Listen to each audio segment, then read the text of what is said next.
সাফ চ্যাম্পিয়নশিপ যা সাউথ এশিয়ার বিশ্বকাপ নামে পরিচিত। সাফ অঞ্চলের দেশ ভারত, পাকিস্তান, শ্রীলঙ্কা, নেপাল, ভুটান, মালদ্বীপ ও বাংলাদেশ নিয়ে গঠিত হয় সাফ চ্যাম্পিয়নশিপ।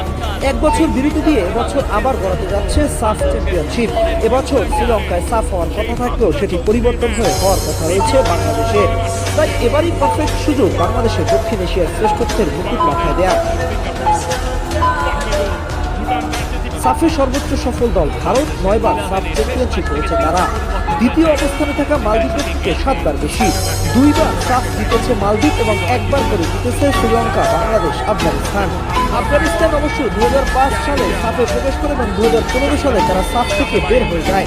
সাফের এই দলগুলো ফুটবলে অনেকটাই পিছিয়ে, তাদের কাছে আন্তর্জাতিক কোনো ট্রফি জেতার সুযোগ এই সাফ চ্যাম্পিয়নশিপটাই। ফুটবলে এতটাই নাজেহাল অবস্থায় উপমহাদেশের যে বিশ্বকাপে কোয়ালিফাই তো দূরের কথা, বাংলাদেশ ও ভারত ছাড়া কোনো দেশ এই অঞ্চলে কোনো দল এএফসি এশিয়ান কাপে খেলে